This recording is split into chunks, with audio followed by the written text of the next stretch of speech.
But I do want to talk a little bit about your Killsmith Goes West album. That's your brand new release. Right. And if I'm not mistaken, it's like the fourth or fifth Killsmith album. It's a fourth. Okay, so tell us real quick, what is the character or the theme of Killsmith that continues through the last four albums now? Well, Killsmith was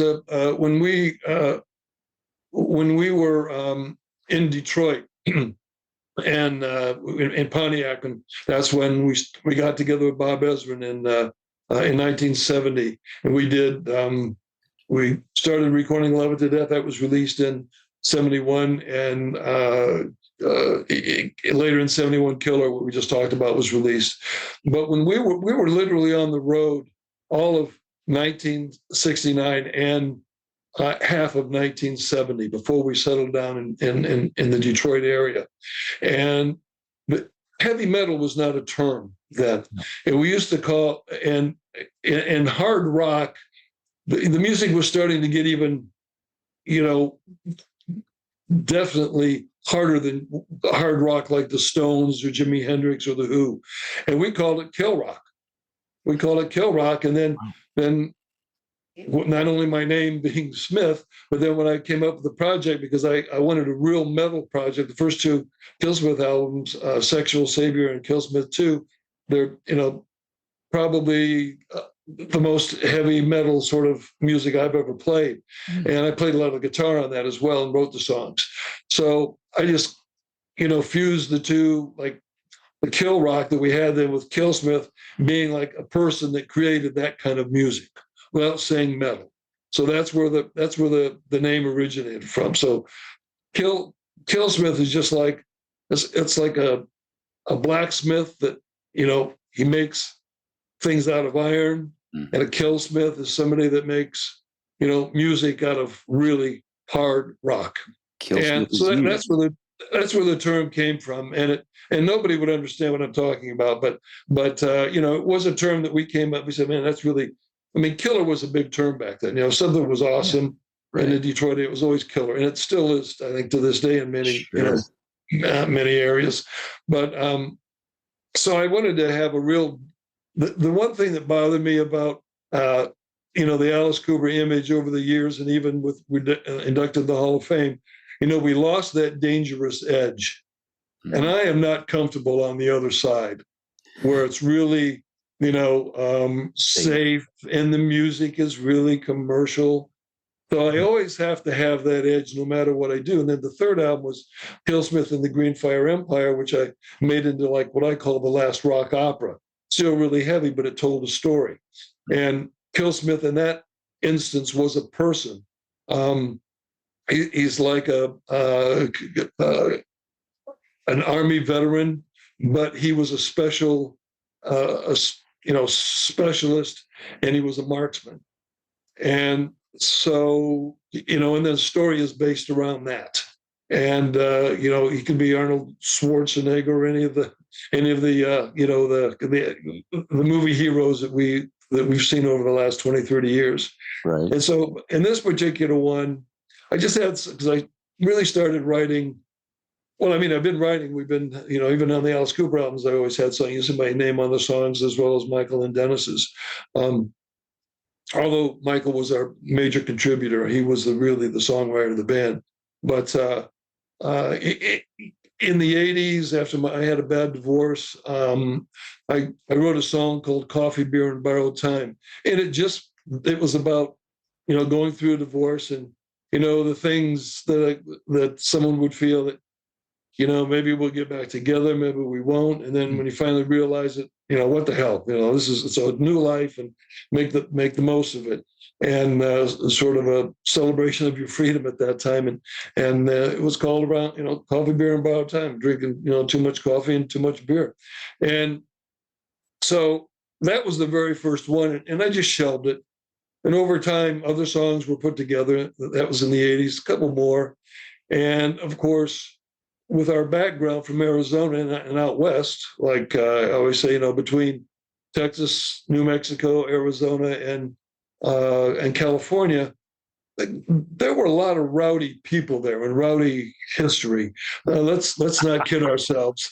And the last of the 48 states was Arizona. So two big things happened in 1912. Arizona was made a state, the last one of the Great 48, and then the Titanic sank. So historically, it was a great time. The last wild territory was Arizona, and we sort of celebrated that with Raped in Freezing, and the $1 Billion Baby album talked about the area we were from, and then also on the Killer album Desperado. Yeah. So really a salute out to Arizona, the Phoenix area, the great history, the crazy history. And so I wanted to even once I had these songs laying around, I started. This is before the pandemic. Really said, okay, I never know what I'm going to do for the next thing. And when I do the Killsmith projects, but I put together 12, 13, 14 songs. And then I noticed some of them, they were all heading in a direction that I don't want to do country. And I'm a song person. I'm not a fan of a lot of genres of music, but if a song is a great song, it shines through no matter Definitely. What. It can be a theme song from a movie. It can be hip hop. It can be rap. It can be country. It can be Western. It could be rock. It could be swing. My mother was a big Glenn Miller fan in the swing era. She actually played trombone and in a marching band. So music's always been around me. And I was exposed to a lot of live music when I lived in the Midwest. And so I'm very aware of it. I got into rock like a lot of baby boomers did in the 50s and 60s.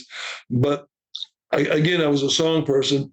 So these started to gravitate toward that feel. And because I spent so much time in Arizona, it's not really out of the realm of possibility to just kind of think about that. Why I went there. I have a song called Big Wheels Rolling West about a truck driver. His big dream is to move out west, to move to Arizona, and his 18-wheeler is going to one of these days take him there.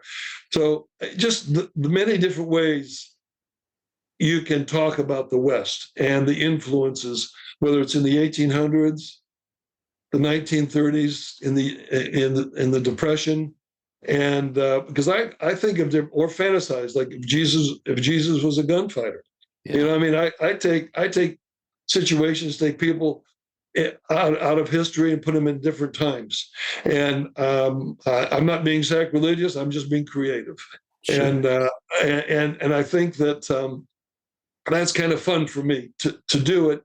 And you see some similarities between the biblical Jesus and it's almost like Wyatt Earp.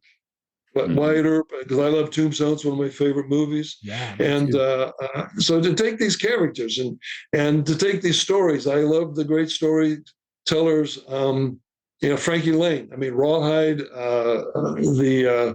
Big Bad John, Jimmy Dean, all the storytelling novelty songs from the 50s and the early 60s, and have those as inspirations when I tell a story. I really want it to be visual. I really visualize songs when I write them. And my biggest challenge is, and it's fun for me, to really work hard to almost have it a visual while you're listening to the song. Yeah. And it really went into that direction. And I just said simply, now, Killsmith is singing these songs, and now it's all Killsmith Goes West. Keep it simple, stupid. Yeah, and I did, and I cut some of the songs out, but it worked fine. I have 10 songs I'm real happy with that fit the album. They had great response, great reviews, great fans. Some of the fans, of course. Country. I think it's more Western than country, right? Because of just my approach to it. A couple great guitar. Arlen Roth, who was a great country player, was lucky enough to get him on some tunes. The fiddle player, Gary, he's amazing. And he played on a Coffee, Beer, and Borrowed Time, the song I mentioned a few minutes ago. So, Yeah.